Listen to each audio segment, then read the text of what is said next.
السلام عليكم ورحمة الله وبركاته. حياكم الله إخواني خواتي المتابعين الكرام أينما تكونوا. اليوم إن شاء الله بوريكم طريقة عمل الزربيان العدني بالتفاصيل وبالطريقة المضبوطة إن شاء الله. أول شيء عندي هنا حبة من الدجاج مغسلة ومنظفة.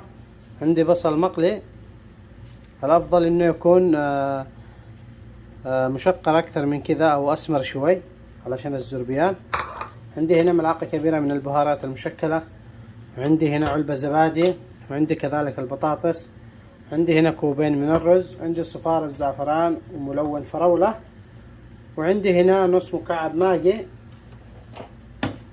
فأول شيء عندي هنا الخلاط، بضيف البصل، بضيف كذلك البهارات،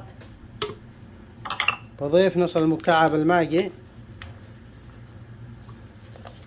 وبضيف الزبادي. طبعا الملح نضيف حسب الحاجة.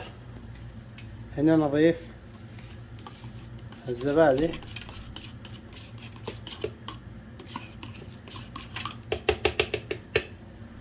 نضيف كوب من الماء، وهنا أضيف الماء. الحين أخلط المكونات هذه كلها مع بعض. هنا بعدما ضربت الخليط أضيفه على قطع الدجاج كذا،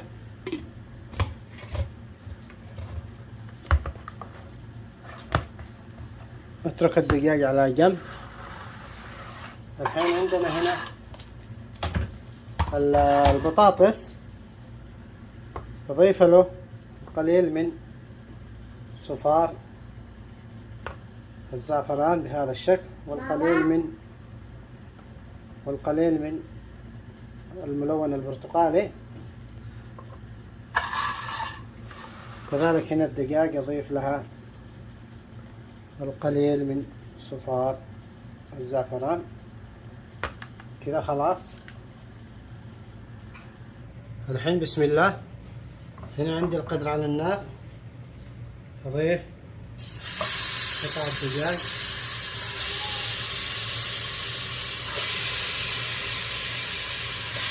اضيف الصوص، قطع البطاطس. طبعا بنضيف الملح مثل ما تكلمنا حسب الحاجة، لأنه حطينا أول مكعب ماجي. وأضيف شوي من الماء. الحين خلاص اكتم القدر واحسب له تقريبا 20 دقيقة.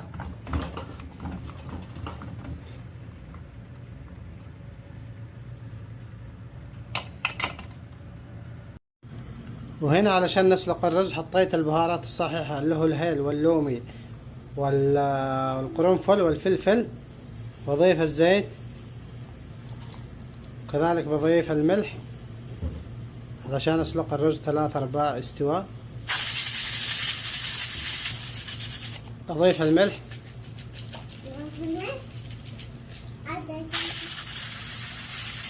وهنا علشان نسوي الشطة الحار عندي الفلفل والطماطم والثوم، عندي هنا رشة من الكمون ورشة من الملح، اضيفهم كلهم على الخلاط.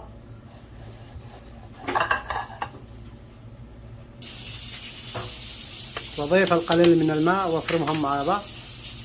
وهذا شكل السحاق بعد ما صار جاهز، او الشطة ما شاء الله تبارك الله. وهنا ما شاء الله بعد ما قلب الماء او طبخ اضيف الرز. الحين اخليه يطبخ 3/4 استواء. اول ما يبدأ بالغليان احسب له 10 دقائق. وهنا ما شاء الله تبارك الله بعد ما مر 20 دقيقة على الدقيق خلاص. كذلك الرز قرب يستوي الحين. وهنا ما شاء الله تبارك الله الدجاج صار 3/4 استواء، كذلك الرز نفس الشيء. الحين اصفي الرز من المرقة واحطه على الدجاج والبطاطس. الحين بسم الله. هنا بعد ما صفيت الرز اضيفه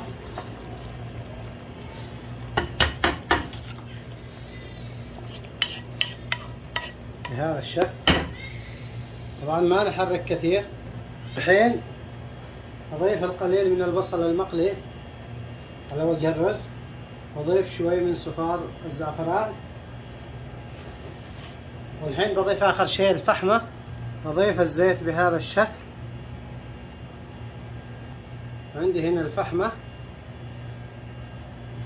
وأسكر القدر.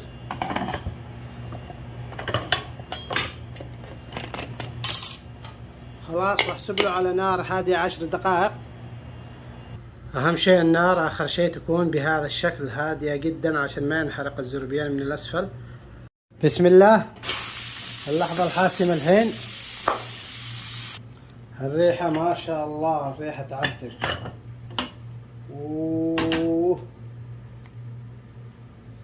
نرفع الزيت اللي بخرنا فيه. وشوفت عينكم ما شاء الله، ما شاء الله. الحين بسم الله نصب الرز. بسم الله، شوفوا كيف ما شاء الله تبارك الله.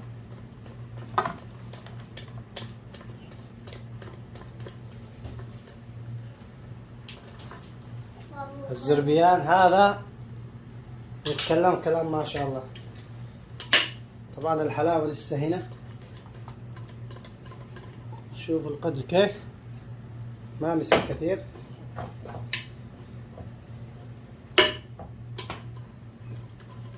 ما شاء الله ما شاء الله ما شاء الله تبارك الله. هذا الزربيان ما شاء الله. هذا الدجاج ما شاء الله ذايب ذوبان ما شاء الله تبارك الله. أتمنى تجربوا هذه الطريقة وتعطونا آراءكم.